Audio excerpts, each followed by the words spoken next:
Good evening, listeners and viewers. My name is Adrienne Somerville. I'm the CEO of Talent and Technical Solutions, and I am joined here tonight with an amazing team. I'll begin by talking about our guest of honor. We've had her back by popular demand. That is, lots of requests. Her name is Maureen Leister. She is an LPC, so she's a licensed professional counselor, and she also has an MPS. We're going to talk this evening. I will go around, but we're going to talk about, I don't know where you all are located. I guess if you're on the West Coast, you might have a little bit more daylight, but on the East Coast, it's dark. It's very dark.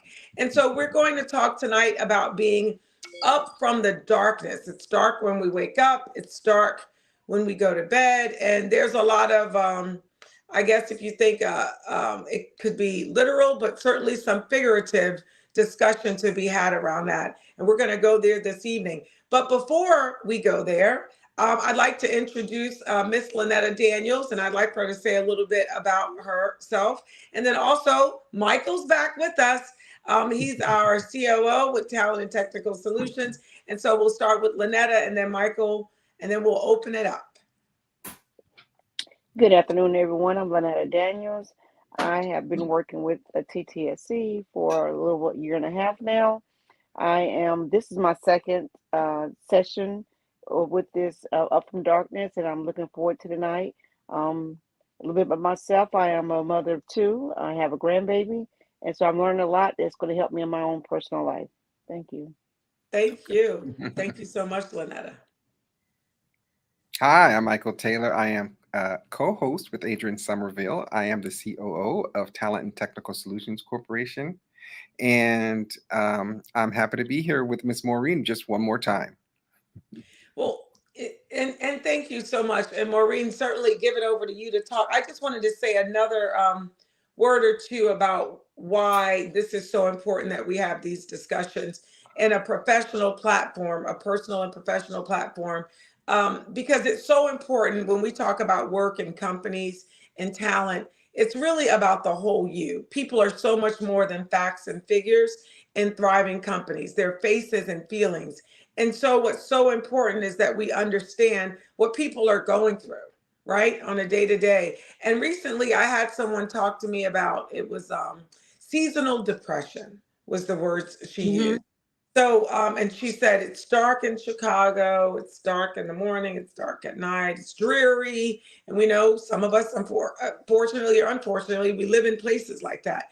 So it was a calling upon us to say, we made it through the holidays, and we used those tools and tips you provided, so we thank you for that. But it's still winter, and for many of us, unfortunately, it is still dark. Yes. One of the things I wanted to mention of why it's important, and why we are made to be diurnal creatures, up during the day and going to bed at night. So we are strongly affected by the circadian rhythm and the light-darkness ratio that happens. You know, when, for instance, in the summertime, when the sun's not going down till 9 o'clock or so, and you're still sitting outside, you're talking to your friends, you're doing all kinds of things. Now you're like, 9 o'clock, I'm brushing my teeth and contemplating what's on TV for one last show, or sending out things online, and I'm out. I'm not going anywhere. And that is pretty much how our brain is set up to function, which was going back to ages ago. Of course, that made a lot of sense. It's very difficult to conserve heat. You're not finding food in the middle of the night. You know, there are very limited things that you do in darkness. But there's plenty of studies out there that show people that function and are working where they have to reverse their circadian rhythm have a much higher incidence of depression.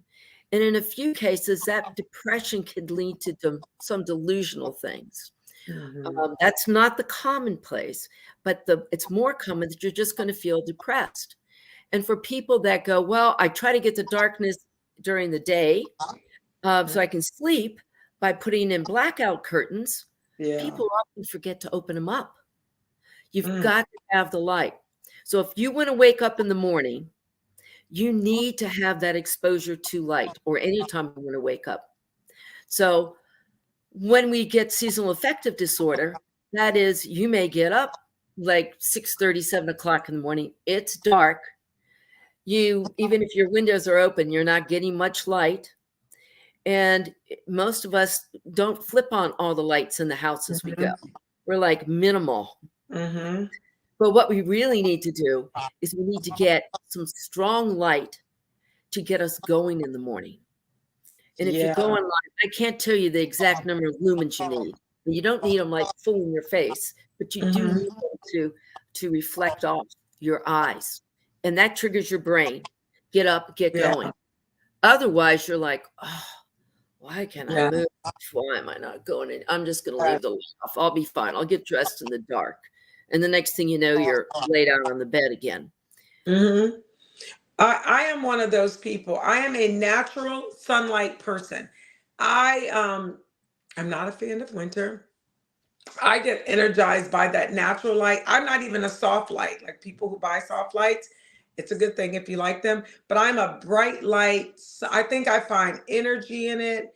I hibernate in the winter. We had some cold weather, some snow. I think I got out on Tuesday, but Friday, Saturday, Sunday, hibernate. I know that's probably not the best thing. You should be around, be more social. But it is a time for me where it's like, it's a blah feeling. It's just like, oh my God. I literally said to someone, do we have like 6 more weeks of this? Because this is depressing. Like I'm counting down. But it's something about it. And I know people that have even bought extra light when they live in dreary places to try to give them more sunlight, right? Even if it's not natural sunlight. But I don't know about anyone else, but I struggle with the winter. And I struggle with the lack of light and the darkness.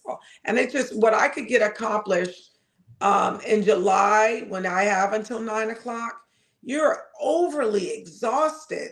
So it's the exhaustion and the depression and the isolation, I think, that happens a lot this time of year.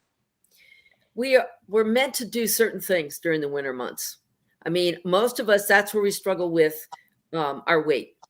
And that's where we just kind of hunker down. We're wearing more clothes. We're snuggling in. We're conserving energy because that's what we were supposed to do before we had indoor heating. But our bodies are still doing it. They're still trying to moderate, our body temperature. Trying to stay up and getting going. Why do we need the light on? We need the light to trigger the brain. The brain is saying, get up, get going. The other thing is, as much as you may not like it, try to get outside for 15 minutes a day. Yes. You have natural light is a big one. Remember the vitamin D everybody needs? It's made from the sun. And so we need some exposure. Vitamin S. With your scarf up to here and only your eyes showing. You need to have a little skin in the game. And get up, get moving, because movement that you get outside also helps to ground us. Our brain gets grounded by going outside. And as we go outside, it automatically sets to check out what's out here, what's going on. So don't go out reading your phone. Go out where you're looking up and around, and that gets your brain out of going in this circle where you are inside, where everything is happening inside your head and you haven't even opened your mouth, and you're going around and around the drain after a while. You get outside, it's like pushing the reset button. It gets you up, it gets you going. Sometimes when I have people that are depressed, I'm like, just get outside. First, just get out on the porch. And then how do they know they're depressed? When people are like, I can't get up and go to work. I'm just there. I'm trying. And they sleep a lot.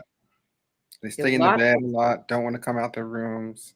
I mean, some people don't even know they're depressed.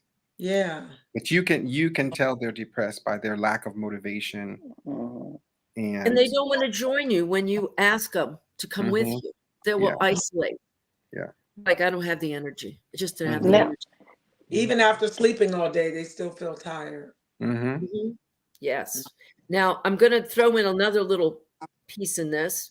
We have, right now, we have all kinds of little diseases running around. I know because I feel like I'm the census taker for diseases. You know, this person has got the flu. Here's how many people in our family had the flu. Here, I had one person this week where she opens up and there's her son laying his diaper across his lap. She's just cleaned him up because they've had the vomit bug. You know, Right. it's like, oh. And then I've got somebody else. I've had several people that have had COVID. And so Mm-hmm. your system is depressed. So you're going to feel, and you do need the sleep. But then it gets, what part is where I need to get up and make myself walk through some things? Well, Right. obviously not the first 24 hours to 48 of having a bug. Mm-hmm. You need to get up and move. Movement is so healthy for everyone. And I don't mean moving the phone from one side to the other. I mean, physically get up and move around. Pet Right. the Stand dog. up, stretch. Yep. And even though you're not real thrilled, get up, do the laundry. Something where you're bending, you're stretching. So, and if you're really ambitious, there's still a few people that will go to the gym. But I'm not pushing my luck here. So getting out and doing movement. We all need to be doing that. And that's like this time of year, a minimum of 15 minutes, because you need the light, you need the movement, you need to see things around you. You let your brain kind of go to recalculate. Yeah. And so when you come in, you often find, like, if you had to go out and pick up a few things at the grocery store, you come back in, you walk through the door, and now you've got energy in your step. Yeah. You've been out there. They're using Instacart and not going out sometimes. Mm-hmm. Yep. Further, Well, shut it down. Yeah. Maureen, So, what so about, recently, I'm sorry. go ahead, ladies first. Oh, thank you. So recently, I had a friend reach out to me, and she was just like you're saying. You know, Lynetta, I don't know what to do. I know it started with COVID, and then she embraced it because she was working in the house from COVID, and now she's tailored her life around being in the house. She has food delivered. She doesn't go grocery shopping. She don't have to go into the office, and so now she's made this world where she's in her own little circle, and she's now starting to feel the effects of it. But she did call me and say, you know, I know I'm doing it, but I don't know how to get off the treadmill. She doesn't know how to not do it now that she's in that world. Mhm. So how do I help her come out of that self-seclusion that she's made so works for her? You know, it works. Everything is so convenient for her now. One of the best ways to do it. The fact is that she reached out. So since she reached out, I would say, let's go for a walk. Oh, I don't want to walk. I don't want to go. No, I'm going with you. And it'll be Well, fun. I tried that, but she don't want to come out. She wants to do it at her house. Oh, I see. Is okay. You So got to be outside. And be like, nope, we're going out.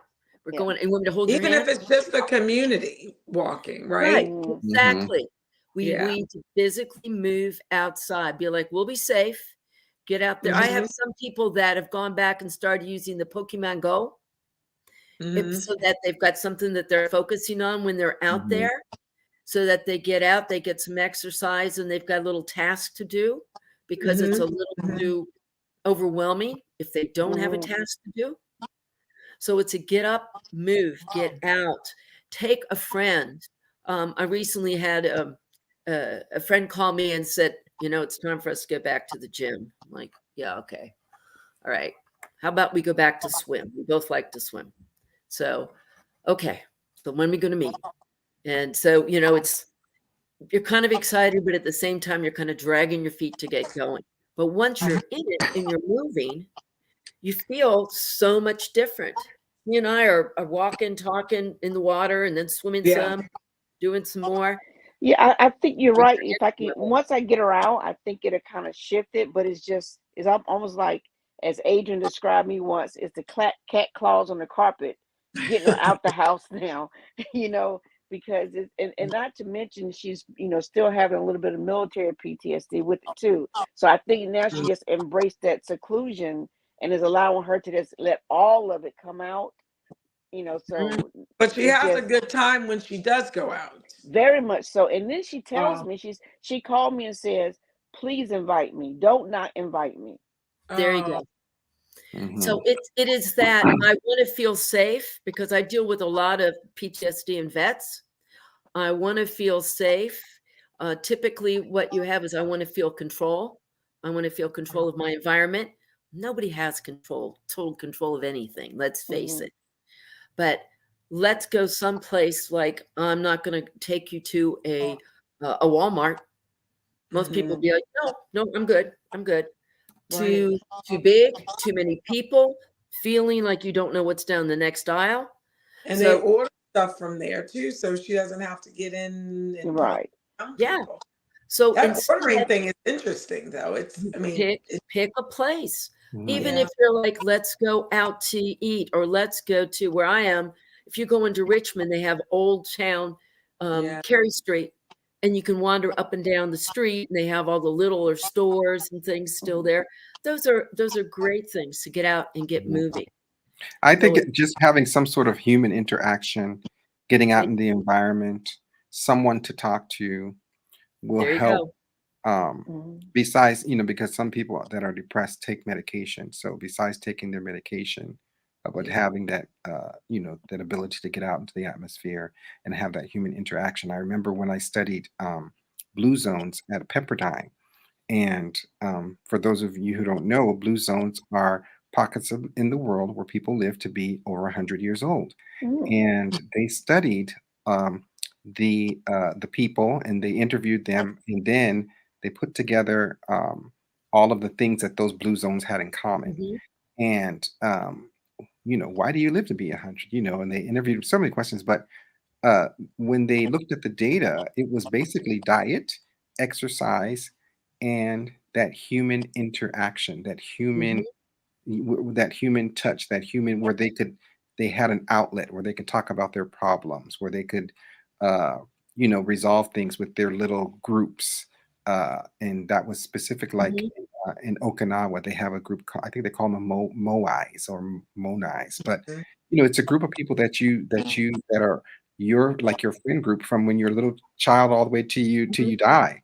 Yeah. And so I know that human interaction is very important. You can't just be by yourself because it's even been proven, like people who've been thrown in solitary confinement. The Mhm. uh, worst. yeah, they get worse. They get PTSD because they have no human interaction. And I even have a friend, one of his traits was he's never liked to express himself. He has a problem. He'll never tell anybody. He just holds it in. And I remember he like imploded. He had like a big anxiety attack, mhm. and he would shake and just was afraid to do things that he would normally have done because it just takes a toll when you just hold all that depression in, those problems in, those things that you just don't want to talk Mhm. about. The If you know compartment. if you know someone has PTSD and then they're feeling isolated and they're trying to get out, don't start off with taking them to a big party. No. This literally is they need to go out and be able to breathe and walk their way through things. They Mhm. need to have, smaller interactions, smaller places where they can see it because, I remember when people were all coming back and this used to be the base by me used to be a staging area for people coming and going Mhm. and for following deployments and things. And they would come in and say, I don't know what's wrong with me. I'm fine. I'm fine. And I'm like, well, now that you're back, did your wife make you go to the mall with her? Oh yeah, yeah, I did. They said, let me guess where you're walking when you go to the mall. And they're dragging the wall. Ugh. They will not walk through the center. They're going to walk where they Yeah. feel safe. And it's like, well, did you go in a restaurant? Can I guess where you sat? Back to the wall Mhm. over here. Near the door. No, not by the door where I can see the door. I can see the Hmm. door if any windows are around here. So now I know I've got some direction and control. and you realize you're in Colonial Heights, Virginia. We just, our malls haven't had those kind of issues. But once it's ingrained that that's what's going to make me safe. And the reality is, if we have somebody in here who's mentally challenged and brings a gun into a mall, you're going to be able to react like you're supposed to. You're going to handle it. You're going to, like get people out of the way, vacate the place, do what you're supposed to do. You don't need to walk around in preparedness state, because that is not the norm over here. That's the exception. But you will handle what you handle when you get triggered. You have years of training. It's in there. So you don't have to go around like you're on patrol. So, learning how to get there. I'm also going to bring up, these things often create anxiety. You're going to get an anxiety reaction. So you go from a depression reaction to an anxiety reaction. Oh my gosh, there's too many people here. Yeah. Calm people down. All right. How many of these people do you know? Well, I think I know her, and I think I know him, and I think, okay, so they're people you know. Any of them violent that you know of? I begin to ask things that are also kind of inane. Like, so where's the last place you saw them? Well, what are they like? Are they a nice person, a bad person? Because what I'm trying to do is get you out of focusing on, oh my gosh, there's 15 people here. Yeah. Instead, I want you to begin to think, well, when was the last time I saw them? Where was it at? Oh my gosh, I forgot I needed to ask them about XYZ. We bring it down. We bring it down. I'm slowing that pace, which you can do too. You can talk somebody down that way. Yeah. Go, oh my God, why are you so upset? What's going on? Man, they just read the clue. Next thing you know, you're left in the dust because they're out. They're, But, what about people that say, I'm an introvert? It's so hard for me. Like it's so hard. And the anxiety over, catching some sort of cold or whatever. How do you, when you're an introvert, you're having anxiety, over everything. starting to spiral into depression, and just feel like, where do I start? How do you, get to whether getting you're an extrovert or an introvert, you have interests. You have things that you're into. I don't care whether it is going to the botanical garden, going to somebody that wants to fish. It's amazing how many extroverts go to Comic-Con. Why? Because they can dress any way they want. Yep. And nobody knows anybody else. They're all characters outside themselves. Yeah. But those kind of things are like, let's find something that interests you. Let's find something that goes that direction. We'll take it in small bites. You're interested in going to a museum? Great. How often are museums like so mobbed, right? Yeah. There's going to be small amounts of people going through there. Let's go try that. And then maybe we can go get a coffee afterwards. So again, you take it in small components. You start with, 1-to-1, and then maybe next time you go out, you add a third person. Yeah. See the anxiety. And don't pick a place that's so crazy either. Right. And something that it's like, let's go up a bit at a time. Do not go with somebody that is very anxious and panicky to something that is going to encourage them to have a bad coping skill. And this is not, I'm such an extrovert, but just go, let me get about 3-4 beers down, I'll be fine. No. We're not going to do that. Because now we're dealing with a different issue, and they have less control because you've now affected their executive function. And sure, they're not going to be as panicky, but they're not going to be as controlled, and they may go the opposite way. And suddenly they're insulting people, and they're pushing to get some distance, and it's not going to be pretty. Yeah. So, like, start slow, start with something they might enjoy, and then work your way up from there. Obviously, it's not happening all in one day. So, Now, when I've been around home or whatever, and we got a big event or it's been a lot of people around, once I get away from that, it's like, give me 2 days. Let me shut the curtains, close the blinds, no sunlight. Just give me 2 days to get myself back to me. Then I come back up my cocoon. But I need that time to, I don't know, just regroup, whatever it is I do. But I used to take 3 to 4 days, but agent don't allow me to do that anymore. So I got it down to 1 day. I just need that 1 day just to regroup. I mean, it's like, it's exhausting. And so I need that time where I just shut the world out. you have hit the nail on the head. For an introvert, they need alone time. And so often when they're like in a bigger family or they have to work with a lot of people at work, they need that time to kind of be quiet, be alone. I don't care if I've got plenty of grown men that go and sit down and build Legos for an hour or something, just to, I'm getting away, or an evening. I just spent all week busy. I can't go out again. I don't have any energy. That's the introvert. The extrovert gains energy by going out. Yeah. Here, let's just all point to Adrienne at this point. The interaction with, like, ooh, ooh, ooh, ooh. It's almost like there's she's sucking the energy right out of things. And it's like, she's getting excited. She is rolling. And so you know who you are. Don't force it. Moderate it. Yes, I'm glad she didn't have you go 3-4 days, because there's a tendency to go a little too far. Exactly. Oh, yeah, I was doing that, though. I was. And it's funny. I love this example because people don't believe it, but I am very much an introvert, strong to the left. So Friday, snowy, entrapment almost. But I had so many other things to do that you kind of get lost, right? I could see easily. And for the first time, I was telling someone I did use Instacart, but I could see how that could become someone's norm. Okay, so you're in, you're busy doing other things in your house, or you're just, I don't know, binging, whatever, just being alone with your own thoughts. And now someone comes along and they're like, come on out. And you're like, oh, this is so painful. But when you're out, you love and enjoy the person. So it's not a personal thing.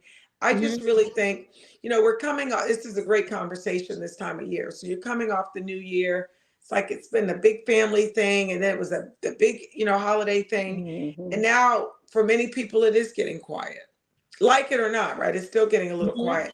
Things are slowing down. It's not that, depending upon where you live, of course, not that many out and about kind of things. Someone told me yesterday, I just like the snow and being inside, looking outside, not going outside, and not playing in it and getting all the sunlight there. But it's just, I think it's an important time because you've had such chatter, right, over the past several months. And now you're at a place where you are starting to be alone with your thoughts for various reasons. Sometimes it's a new year. It's just reflecting, regretting, trying to relaxing, all these R's, wanting to reset, but it can be drawn out. And I don't know what's normal, right? Maybe it's normal that someone wants to stay in 2 or 3 days. Maybe the trigger is at day 4 or 5, you need to start to branch out. I don't know.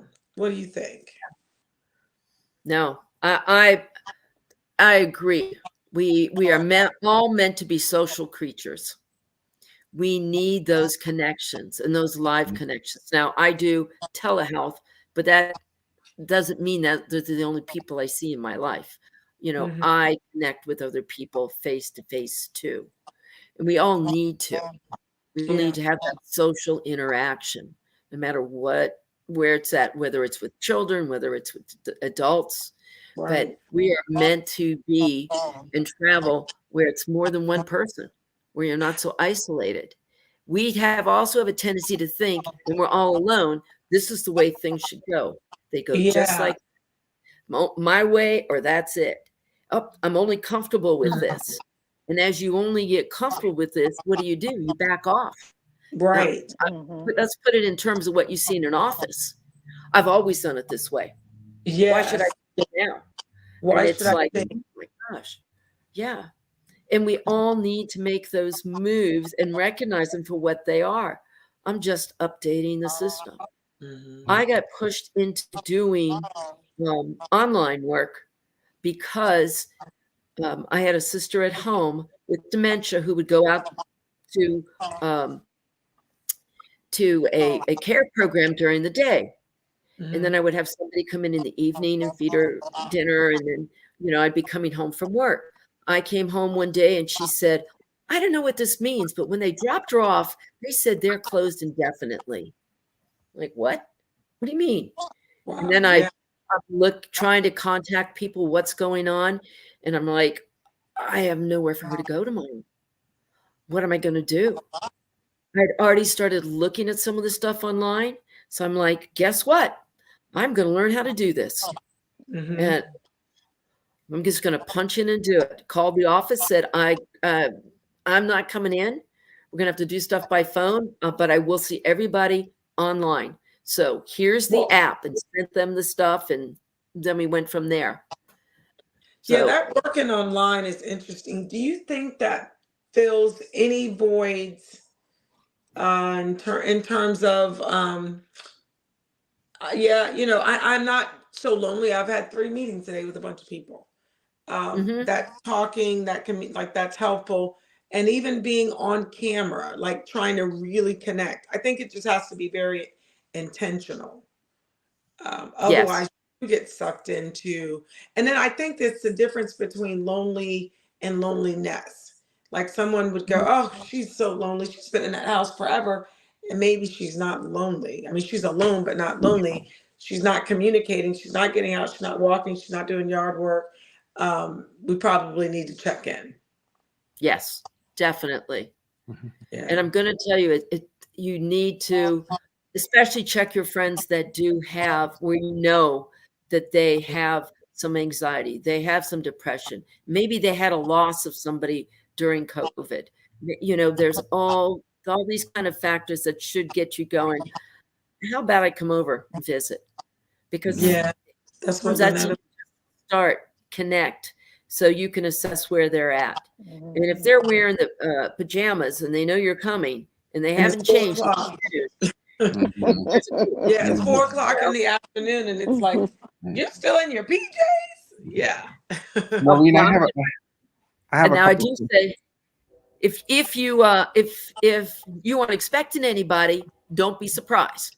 However, if you said, yeah, sure, come on over, and nothing has changed and you haven't taken a shower for a week or you can't remember the last time, that's part of the depression too. Your activities of daily living go down. You ask them when's the last time they ate. You ask them what they ate, and they're like, I had some crackers, or the couple of candy bars, and that should be enough. What are you drinking? Oh, I got plenty of coffee. Wow. The system starts shutting down. So that's where we have to go. Okay, we got to move. Now, Mike, what were you? I have 2 questions. The first one is, say I'm a supervisor in my job. How would I know, how would I be able to identify if one of my employees was depressed or had some sort of anxiety issues? And the other question I had is, how would I recognize if I was going through something, or if I'm depressed? I might have had a death in the family. I might be mourning, right? But say just, how would I identify depression signs in myself? So the first one was an employee, and the second one was, how would I identify these attributes of depression in myself? With anxiety, anxiety is often much harder to spot than depression, because with depression, your face tends to go down. The body language is all like, I'm melted. I'm just like, oh, I'm dragging. You often go, are you okay? Are you sick? You know something's not right. If they're not talking with the people that they normally talk with, and they're struggling, or they get very snippy. They either start gaining a lot of weight or they lose a lot of weight. It's like, okay, what's going on? So I would look to see what is happening.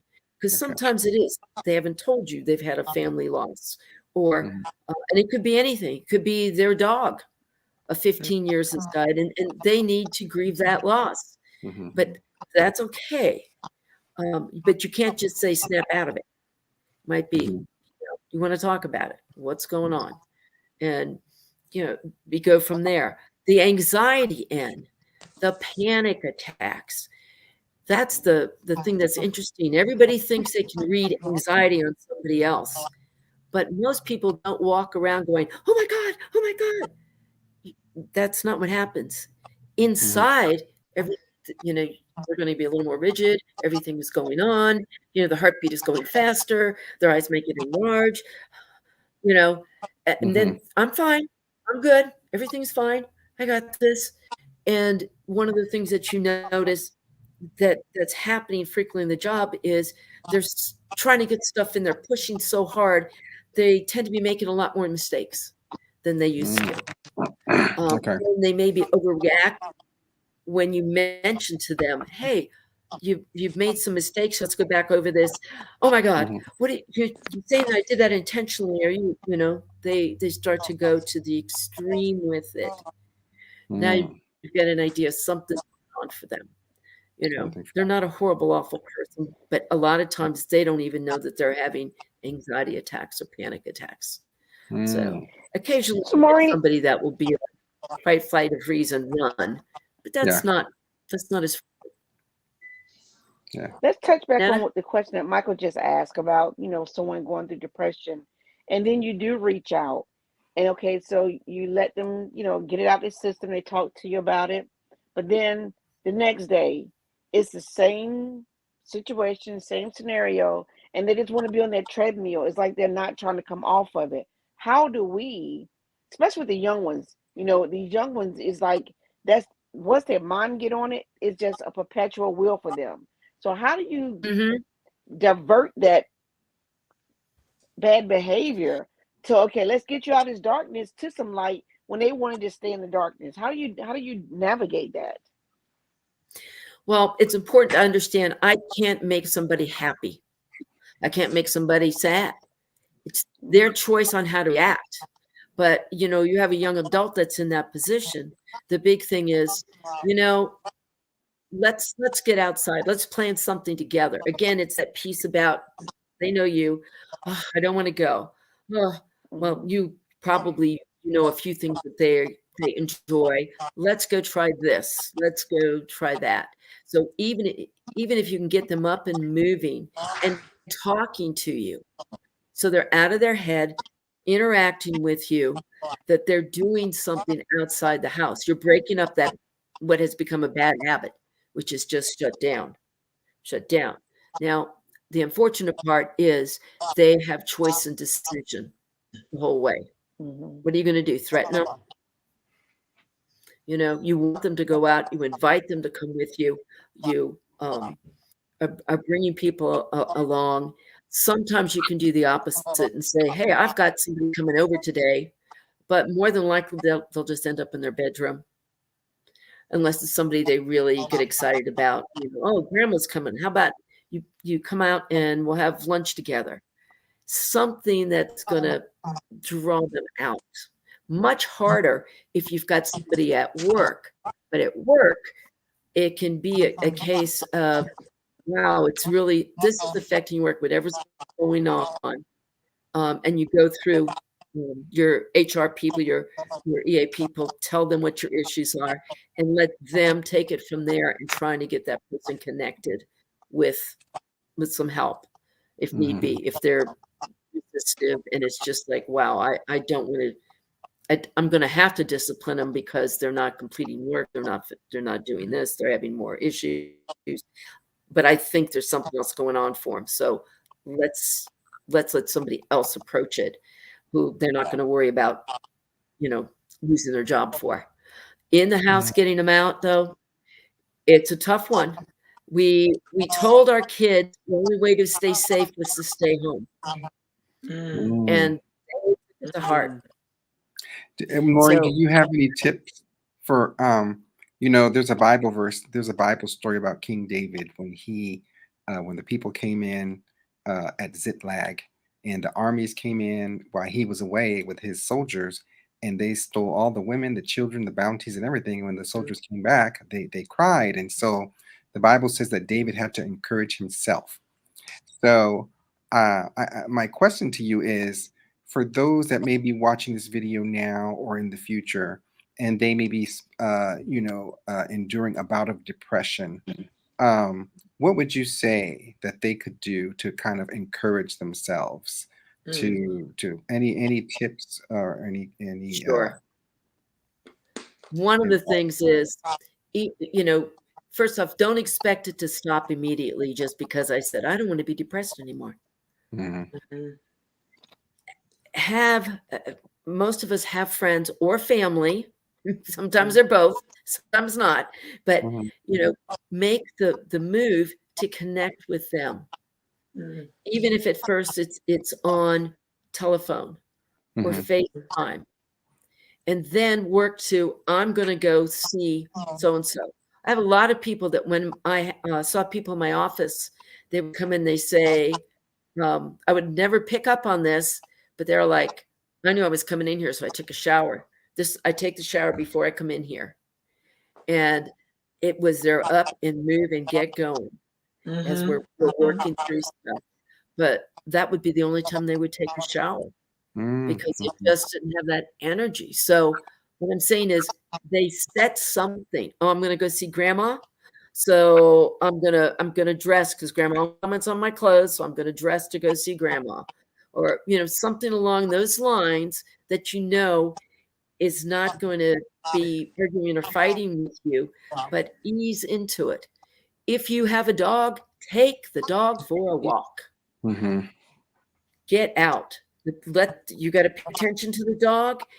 That's fine. The dog is on a leash. Follow the dog. Things like that that are going to get you out there and help you move. I think, If you have children, going to things that the kids might be interested in. And sometimes yeah, it's hard for us, but we can get motivated for other people. Mhm. So I think the those are biggest challenge is the the D's. I call it the DQ model. People will deny, deflect, and defend, right? Mhm. I just have a headache. I'm not depressed. I just don't feel that great. I'm not depressed. Mhm. Just come up with a bunch of different things, right? But it's not depression in their mind. So getting back to what Michael said, to kind of encourage and help myself, I got to get beyond that. I'm even depressed, right? I just don't feel well. I'm just tired. I've just had a long week. I'm just in my emotions, or I'm upset about something. But it takes a lot for someone to say, you know what? I really think I'm depressed. Mhm. Bless you. And then someone go, oh, okay. It seems to me it's always masked with something else. I'm just feeling, I just don't feel great. I'm not depressed. You haven't felt well in a couple of days. No, just really haven't. But it's the ownership of being denial before I can encourage myself. I have to own it. And we label a lot, I think. And people don't want to be categorized as being depressed because we're our own Exactly. heroes and sheroes, right? What do you mean you're depressed? You have a good job, your family's healthy, you've got, you don't have problems, because I tell you what, so and so's got some serious stuff going on. They're at the hospital, their parents are whatever. So, we don't give people the grace sometimes, I think, to say, I Mhm. don't feel okay. I haven't in a long time and I can't pinpoint it. I could be depressed. So I just Mhm. think, it's the getting to, I was reading about LinkedIn's CEO at one point, the compassion that you have in the professional setting. And, we grew up in the military environment where I'm really not here to always be worried about feelings, right? I have a mission. So, That's right. That's right. but for you to come in and say, I've just got so much going on in my personal life, I'm overwhelmed, I'm stressed, and I'm starting to feel depressed. Can I have that EAP, those resources, access to that? I'm curious. I'm going to do some research. I'm pulling the thread on this, just looking at some data. How many people do that? How many people feel I can come in and say, I am at a tipping point, borderline a breaking point, um, and just let it out and ask for help. I would love to know, and that people can say it in the chat or in the comments, someone that feel that they can, that we live in a society today that has embraced mental health in the professional and in our personal circles, that if I really felt like I was at a tipping point, I have a plethora of resources and access to those that will pull me out of darkness. I just don't know if we have that or if So, people would be dismissed. well, Adrian, I want to add to that. I think we do have the ability to say that, and I think we do have the space to say it. But I think the fear and the ramifications of saying it is the problem that There holds you people go. back. Because think about your job, your insurance, it goes into your medical records, and it could just be a brief moment in time that you're feeling that. And then as soon as you say, you know what, doctor, I'm not feeling myself right now, especially women after childbirth, perimenopause, postmenopausal, through all that. And if you mention depression, anxiety, not feeling right, it goes into your record. It's a permanent spot and it never comes out. And every time you go to get some type of medication, life insurance, health insurance, they pull those records and it comes back to haunt you. So knowing the ramifications of it, people are afraid to even say it now. But are those ramifications still there post-COVID? I'm listening to T.I. Joe. Give yourself 5 minutes, right, to start something. Yeah, usually, yeah, they keep going. Yep, I agree with that. Yeah, getting started is the hardest part, giving yourself 5 minutes. But but didn't COVID give us a space where people are able to say, I couldn't live in my apartment by myself. I have a apartments giving you leniency in terms of a lease to get a pet for emotional support. Aren't we trending in that way? Haven't we moved a little bit to say, is this okay? Do Yeah, you I you can think say it. it's by industry. And for a lot of people that come in, and I happen to know their company has EAP, they just come in on their own. They call in, they make an appointment. And because I don't have to track down your office and call and tell them anything, unless you're planning to take a weapon in there and wipe them out, then I have to do something. But then that definitely should be in your permanent record. But it is a case of a lot of people read in their insurance, I do have EAP. I don't have to go to my boss. I can go to HR and say, I'm having some issues. I want to use EAP. Who's on our list? And they give it to you.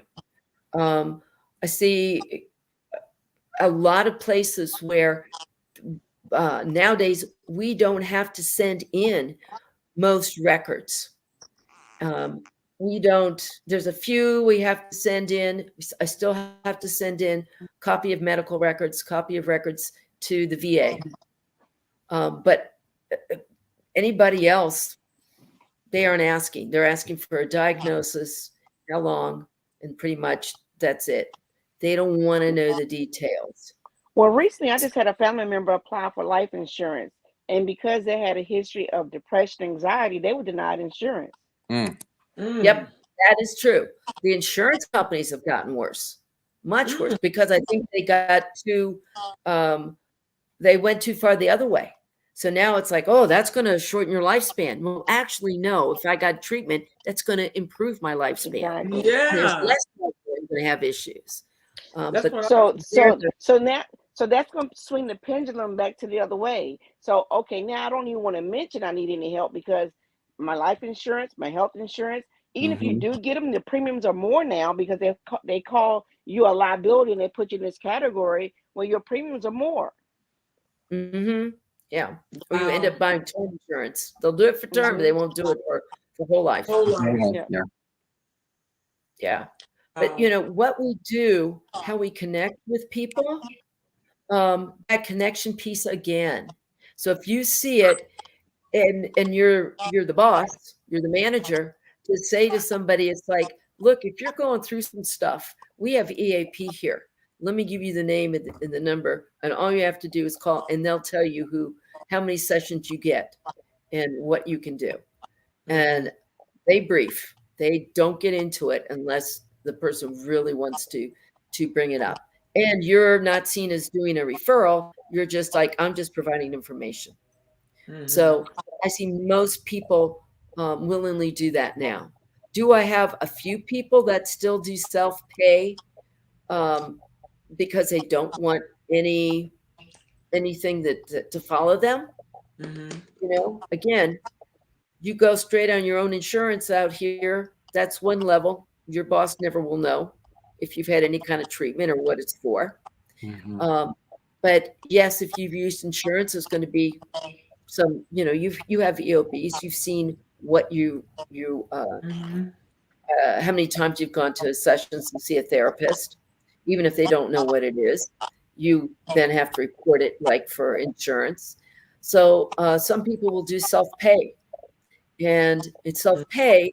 I'm still having to keep records. I still have to go by what's included, but you paying me directly. It's not going to an insurance company. It's not being reported. So I always have a few people that are in that boat. It's like, we're just going to go with that. Okay. It's not the job to make you use that insurance or get it reported in that way. I'm going to focus on, what my needs are. I want to mention something to you all, because people come in and say, how do you know I'm depressed? And it's kind of the same thing we do frequently with people that have ADHD or appear to have ADHD. Sometimes I'll pull out the diagnostic manual and say, well, I could be wrong. Let me just go over this, because this is after I've done an assessment and I'm like, to me, the symptoms are screaming. But as I go through and I start to read what the symptoms are that comprise the diagnosis, I just said, just tell me yes or no. And they'll go, yes, no. Oh, yeah, that's me. Okay, well, it says here, if you get 7 out of the 10, that you've got this diagnostically unique criteria. And they're like, oh, Fred, that is me. So it's like getting an independent evaluation on the outside, so that you're looking at it and you're going, oh my gosh, I have gotten to that point. So we're trying to move past the denial, because you already know you don't feel great. Now we're past the denial. Now we get into what can we do about it? What level of treatment do you need? Well, that's a big step. That's a big step, moving past denial in everything, in alcoholism, drug addiction, depression, anxiety, just getting past that denial. Moi, I don't have that problem. Yeah. Well, and then, and the other balance is, and you all, I want to be respectful of everybody's time this evening. And I know we jumped on a bit after, but the medicine aspect of it, I am of the mindset sometimes it's such a pill for an ill that maybe if you are dealing with something, you don't feel you need a script. And if I go see someone, does it mean I'm automatically going to be in that space of, well, recommended medicine? Or do people know they can just get tools like what you're sharing with us tonight, Ms. Leister, that there are other coping mechanism behaviors that you can take ownership of to make you feel better? Here's when people come in, I try to let them know, I think the issues that you're having, and this is not for everybody, but if this is applicable for them, that we can work on these issues. But I think we're going to have to get up out of this depressive state. And right now you don't have the energy to follow through with what we're working on.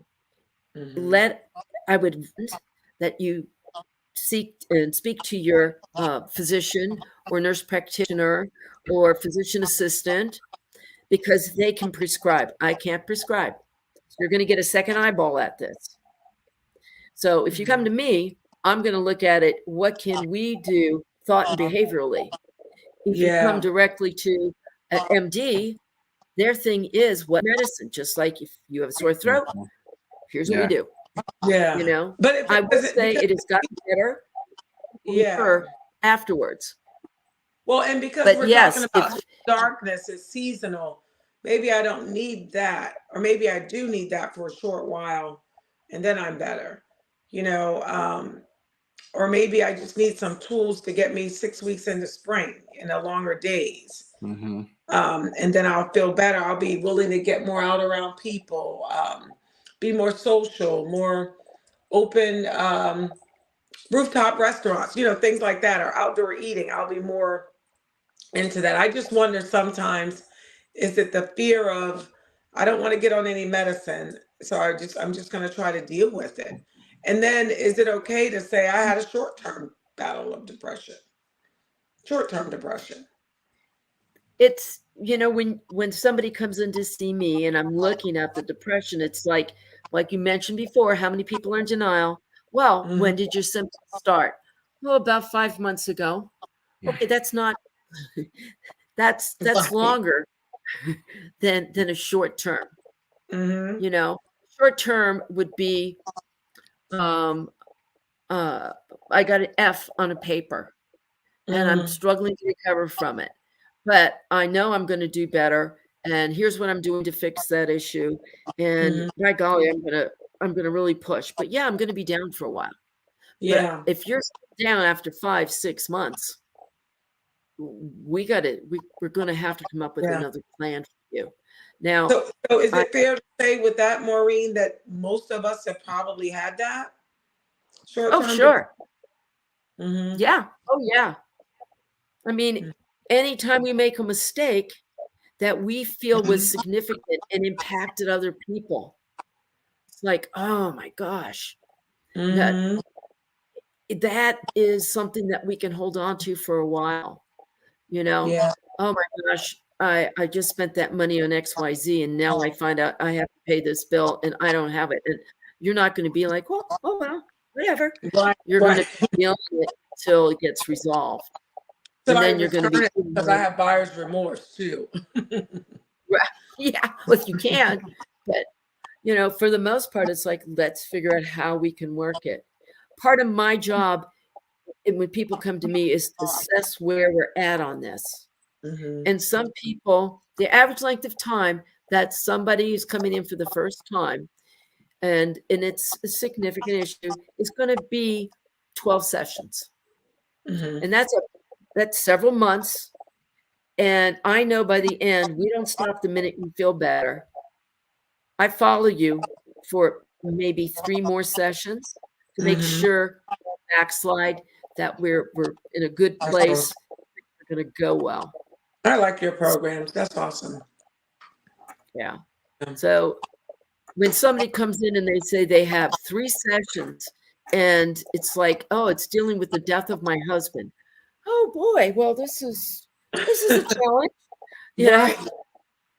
So, you know, I can't unpack, you know, you've been married for 20 years and I'm going to unpack that in 3 sessions and put you Yeah. back together. Yeah. That's not happening. So, you know, sometimes I can refer people, like if they say, well, I don't have any my insurance, all I have is a 3 AAP. Maybe I can get you with a grief group. Maybe I can get you with something else. You know, maybe I need to hook you up with, you can get a kind of insurance, then we can work. So there's a couple different routes, but Mm-hmm. that should be part of an assessment when somebody comes in. It's So to see Maureen, where. Mhm, we only have 2 minutes left on the clock, and like Adrian said, we want to be no pressure. respectful of your time.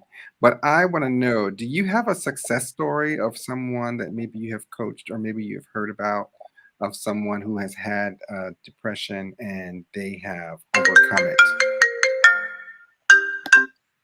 Okay, that's not me. So, No. oh my goodness, definitely yes. Um, and usually how I find out is I run into them somewhere, Oh, nice. because a lot of times I get them up, I get them moving, and then 3 years later I run into them at the grocery store. And it's like, oh my gosh, let me tell you what I've been doing. Oh, I wow. remember running into somebody at the Y, and she's coming in as I'm heading out, and she's like, ah, She said, "You told me to find somebody. You told me that I could stay on. You got me here.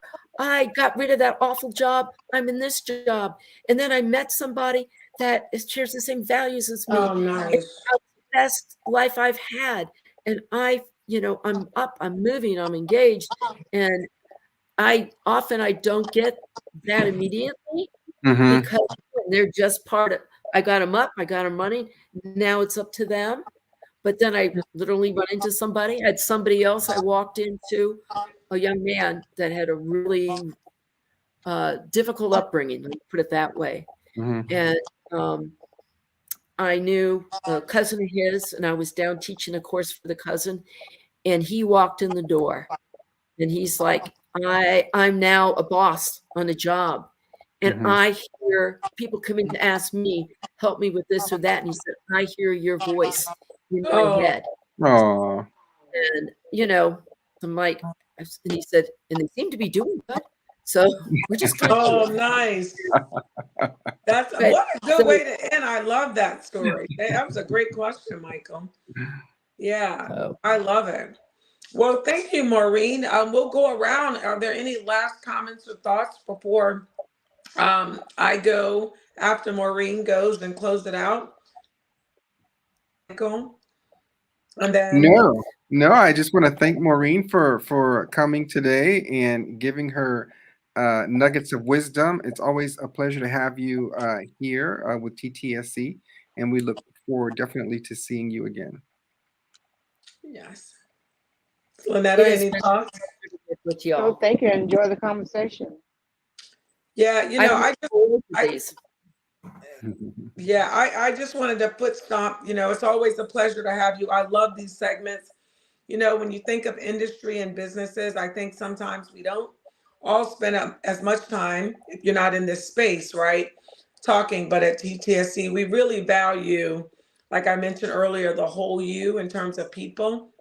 And we definitely pride ourselves in being a company that definitely puts this aspect of mental health and wellness.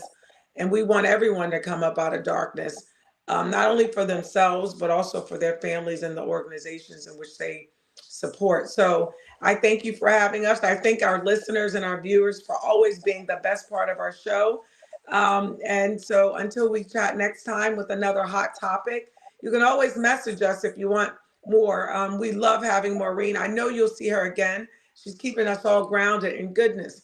Definitely, as I'm looking out of the window, keeping me from being held back by the darkness, because I am a summer person and I'm certainly a natural light kind of person. So thank you, everyone. Have a great night, and I look forward to seeing you soon. Stay Thank safe you. and stay Thank well. you for having me. Bye bye. You too. Bye-bye.